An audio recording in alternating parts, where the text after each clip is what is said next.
Okay, everybody, let's take it from the top.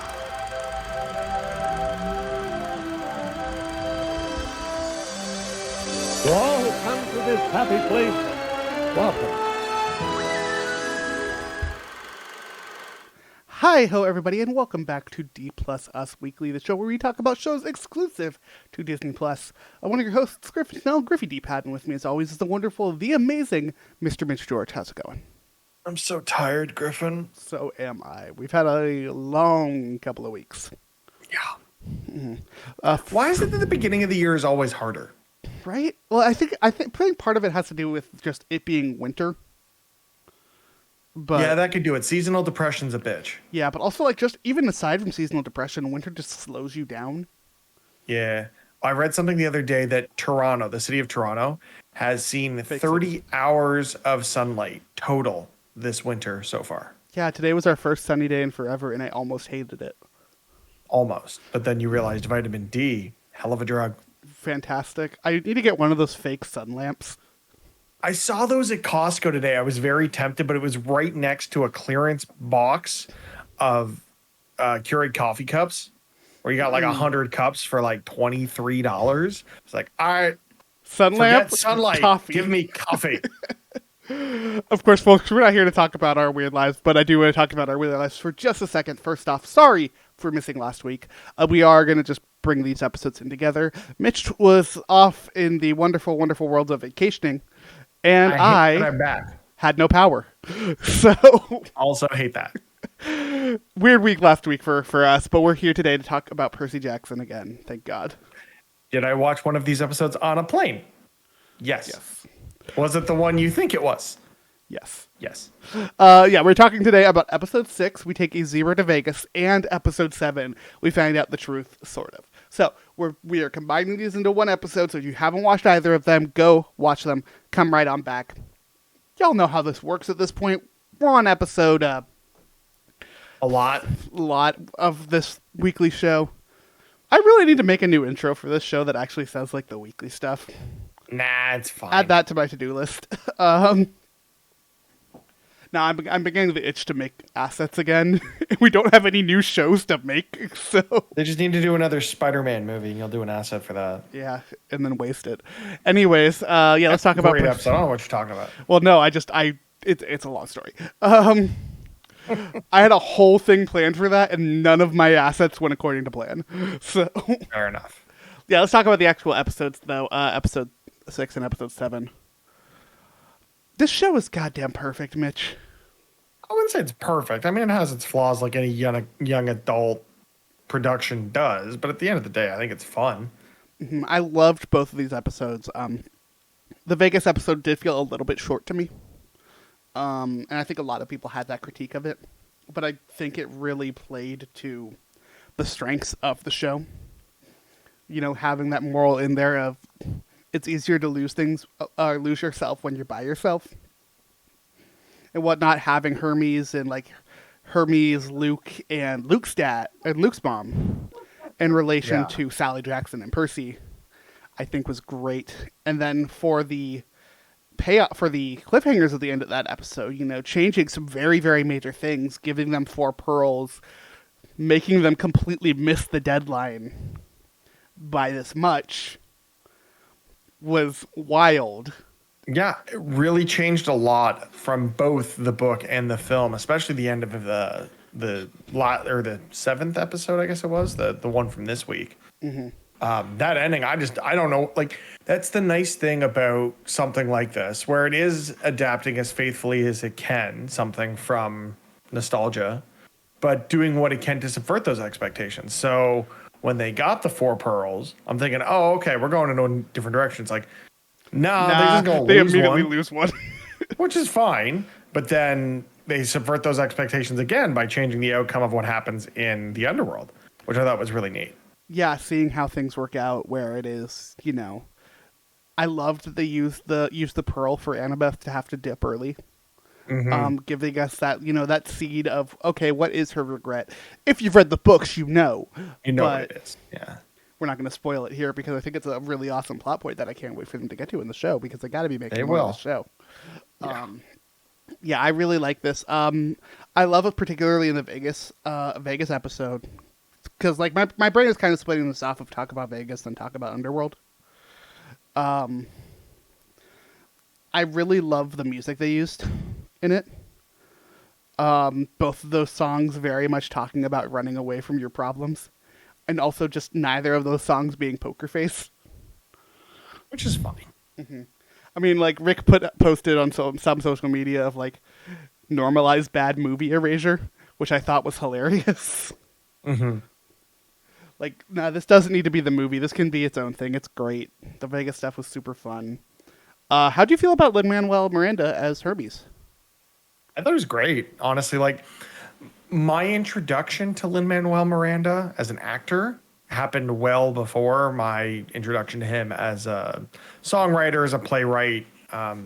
So seeing him more akin to the role that I remember him from, which was his character in House MD. If you remember that show with Hugh Laurie. That's a pull. Yo, I was all about House when I was like younger. House is great. I love it, but Lin in House is such a specific pull. He's such a good character in that show. He plays a character in a mental institution where House is institutionalized because of his addiction to painkillers. And he's an incredible actor in every scene he's in that show. And this reminded me a lot of that character of just this, like, it gave him room to act. Where I feel like every other time, or more recently, we've seen Lin-Manuel Miracting. Nope, that's it. That's it. I'm tired. Lin-Manuel Miracting. Yeah. That's what we're calling it now. All right. We've seen him acting more to get to the next story bit, the next song, the next production.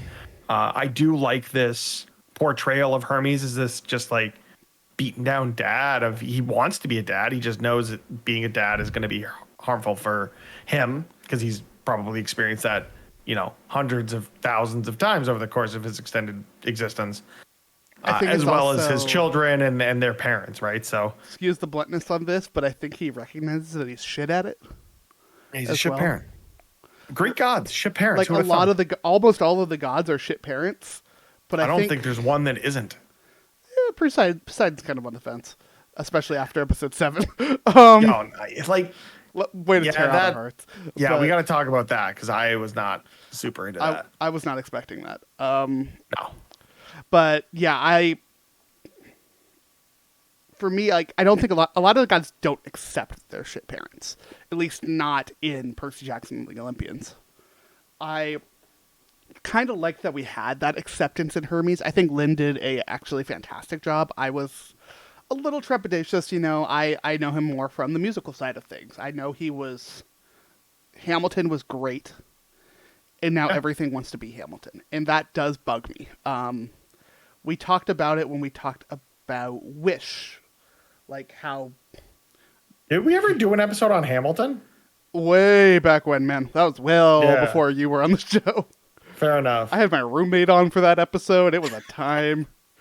That was something. That was a moment in time for sure. Well, what's funny is she had called in from her phone during that episode because she was back in California.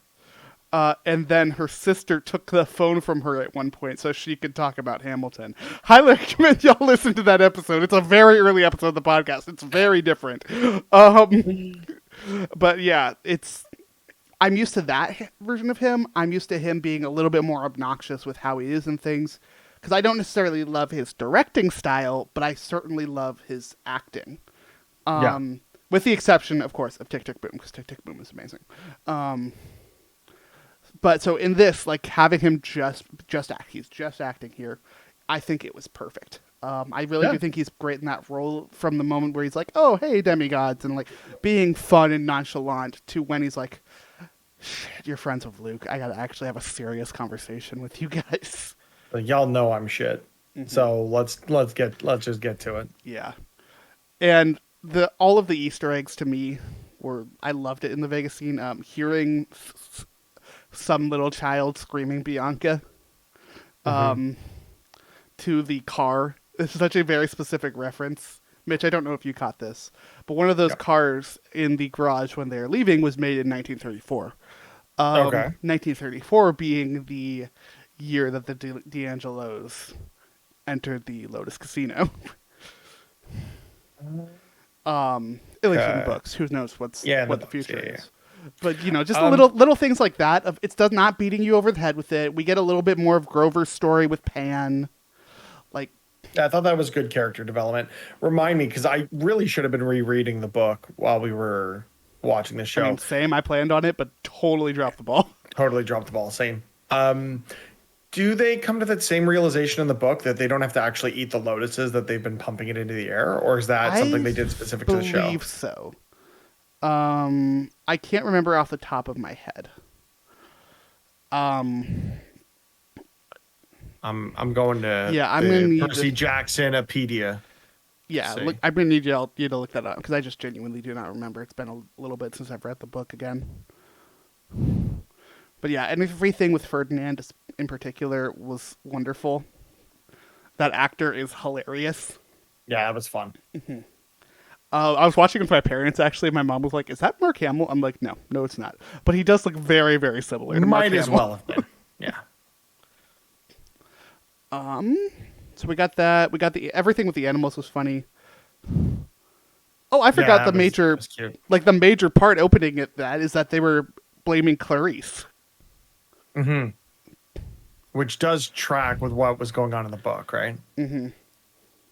Yeah, they're blaming Clarice and telling Luke that it was Clarice, and then to bring it with Ares having the bolt at the end of realization Ares had the bolt in the end of episode 7. They're totally going to go back and blame Clarice, and I can't wait for that confrontation. I do have one concern with this episode specifically. Yeah. The title. What, we take a zebra to Vegas? Yes. There was no zebra taken to Vegas. Yeah, the zebra was there not a zebra in the... There probably was. My bigger gripe with it is in the book, this is where Percy learns that he can speak with horses, which is specifically why it was titled We Take a Zebra to Vegas. Right. Because it's a kind of horse, because Poseidon created horses. See, I wonder with the adjustments they've had, particularly with at the beginning with a winged horse following him. We all know it's a Pegasus, and it's all black Pegasus. It is probably going to be Blackjack.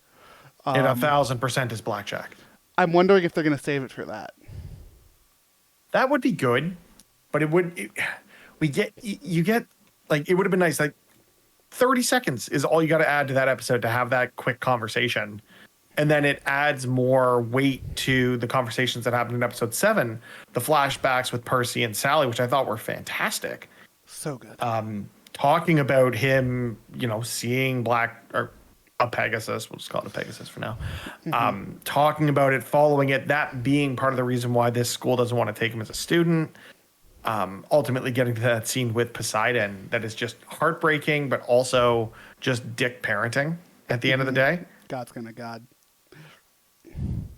Yeah, I have mixed feelings on it, but before we wrap it, I just want to wrap the conversation on episode 6 before we really jump into that, which is I don't mind the horse thing. It does definitely make the name a little weird. I would agree with that. I didn't even think about that. But I also love the change of that conversation that they have in the books in that truck. We talked about it already, but they moved that conversation earlier on. Yeah. And even now, I still love that's the case. I think it makes you care so much more about these relationships right off the bat. In a way, because this is a TV show, it's not a book. Exactly. It's I've been saying that from the beginning, that they have to treat this differently. It's a different medium, and the books came out almost 2 decades ago. Yeah. Which I have to say it every time because Griffin doesn't feel as old as I do, and I need to reinforce that he is. You suck. I know. Also, there will never be anything more stressful to me in any show than children driving cars. It's just such a it's just stressful. It's a little overplayed, yeah. Mm-hmm. At least it wasn't too long. It wasn't 4 minutes or anything. Oh, wait a minute. No one's gonna be that bad at driving a car their first time, right? Well, here's the thing. Care if you're it was Stick. He was driving. See, I didn't catch that. Okay, yeah, that would be stressful at any time. All right, let's talk more about episode 7. We're focusing on episode 7. Yeah, let's talk about the flashback because that's kind of the biggest part of all of this. That and, well, actually, I guess everything in this episode, but Pretty much, yeah. except for Krusty. Shout out That was a fun opening. Yeah, shout out to Krusty being here. A little disappointed that DOA Recording Studio is not in this episode, but it's because it's one of my favorite names in all of Percy Jackson stuff. Are you looking up what DOA Recording Studio is? No, that was the secret entrance to the underworld that they used, right? In the book. And obviously it makes more sense for them to show up in Krusty's, but it's just... I knew that. I was just trying to see what the Krusty's reference was in the book versus the show. That's what. Oh, I think it's a similar thing. I think it's Krusty tells them where it is. Is the only difference. Yeah, it looks like he had like a Rolodex or something to that extent. Like he had the address to the entrance to the underworld. Yeah. But yeah, everything with Krusty, especially him also being a child of Poseidon, was perfect. Great. I love how sleazy he is. Like, it's just so perfect that he's a mattress salesman. Julian Richings does such a good job at just playing this sleazy ass character.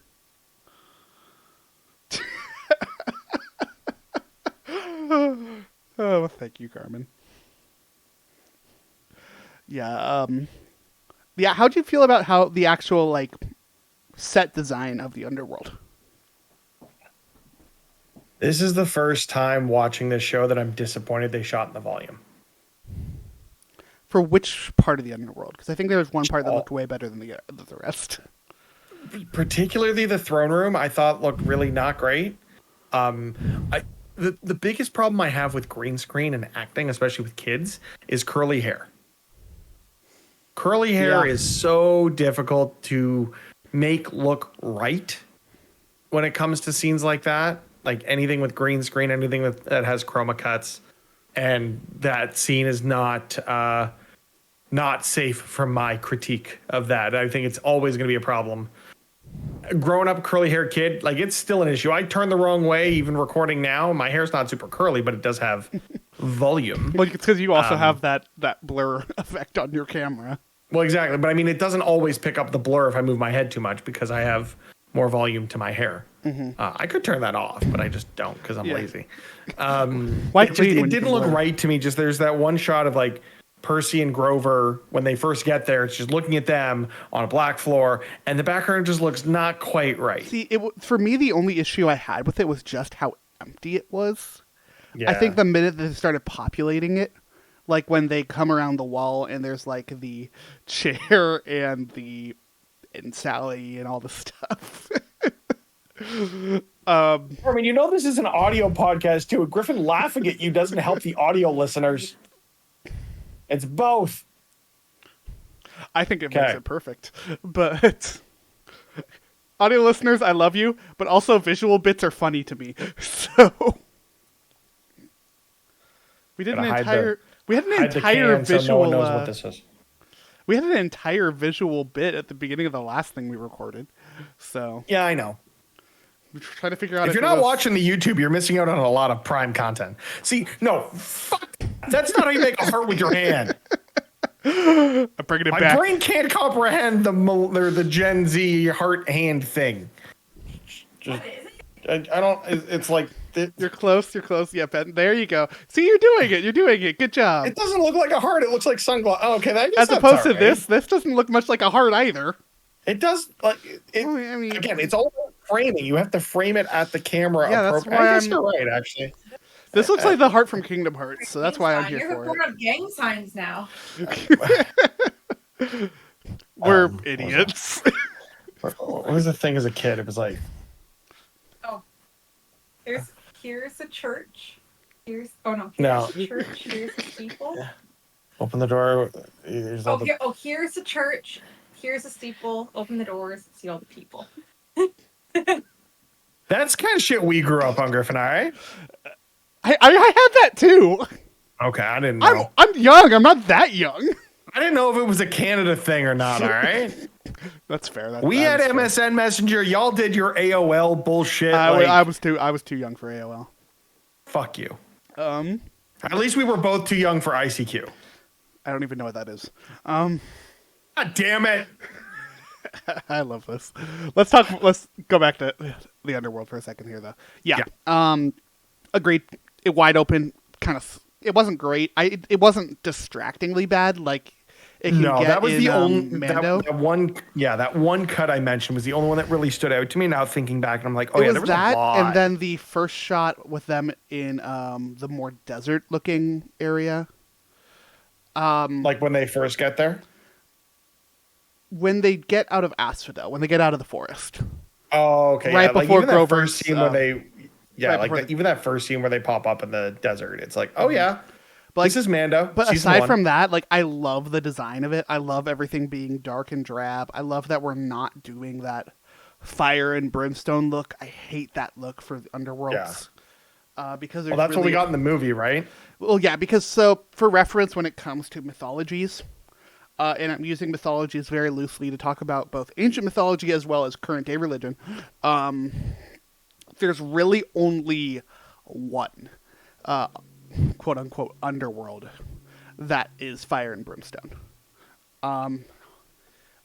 Everyone else kind of has different interpretations of it, so I like that this is going back to the Greek style of, hey, it is dark, it is the underworld, but it's not hell.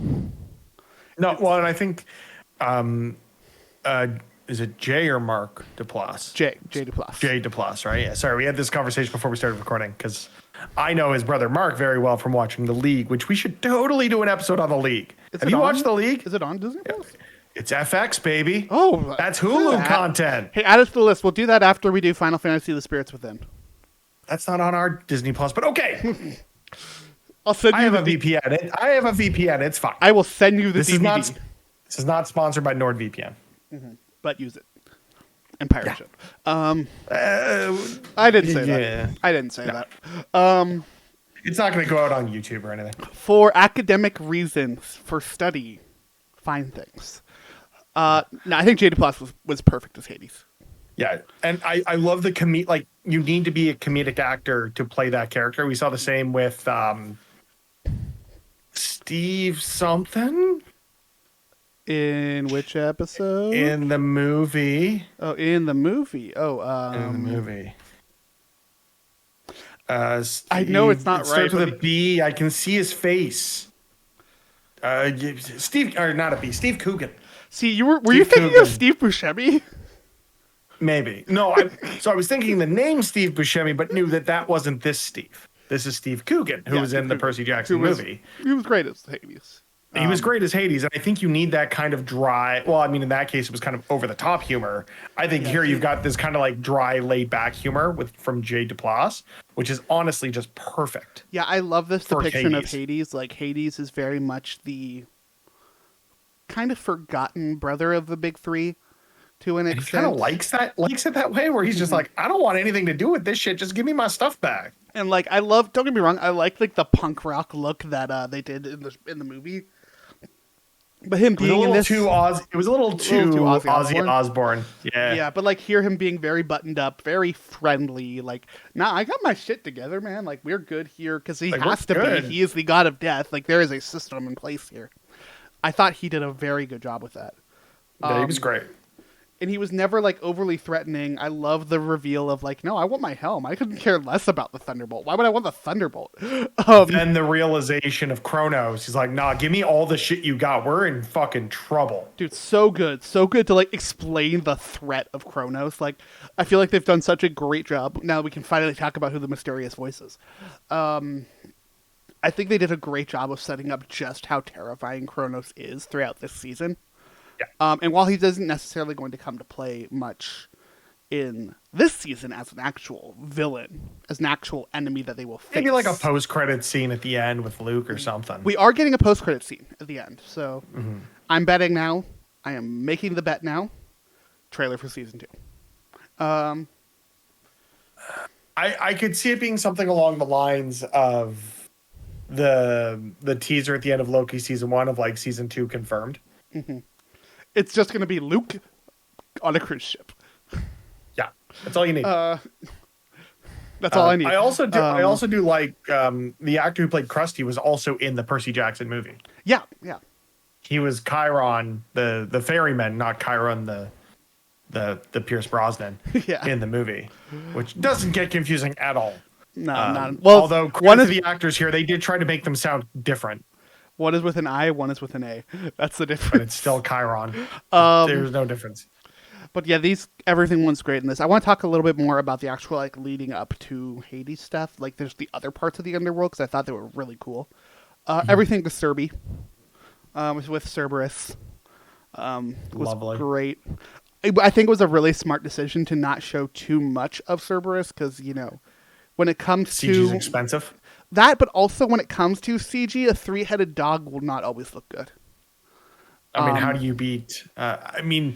What we saw here was very reminiscent of another young adult fantasy film from the early 2000s, and it didn't look all that much better than their 3-headed dog. Yeah, but this 3-headed dog chases after a ball, so he wins.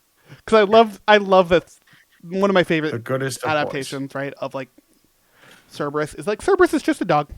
He's just a good old doggo. He just wants to follow the ball. He wants pets. Big puppy. Mm-hmm. Yeah. We got that. That was awesome. I loved Asphodel. Asphodel looked amazing to me. Is that something that I'm trying to, like, again, these are things, like, I haven't read the books in years. Is this something that they covered in the book, So too? I do not remember if they covered this in the book, but I do know Greek mythology. So actually having the Fields of Asphodel Fields of Asphodel are a massive part of the Greek underworld.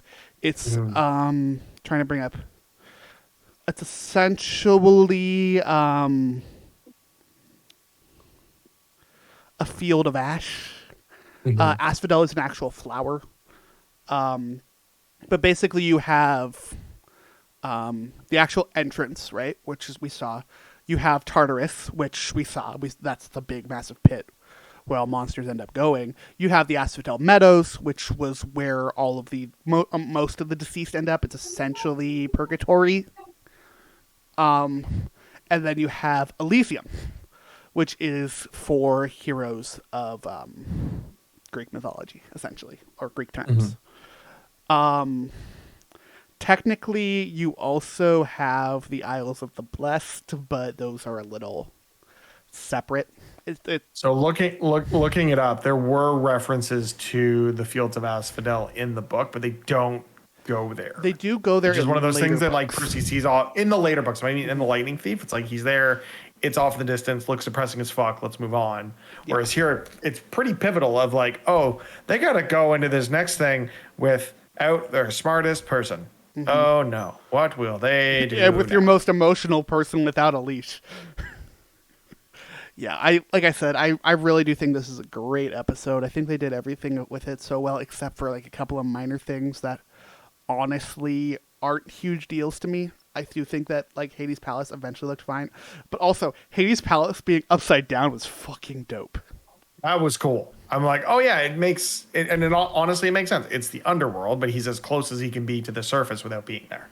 I think all the aesthetics of the underworld were spot on. I can't wait to see next week Adam Copeland looking dope as hell in that final shot. And if we don't get some wicked pyro when the fight starts, like you would in wrestling, I'm gonna be really disappointed. I mean, we're not going to.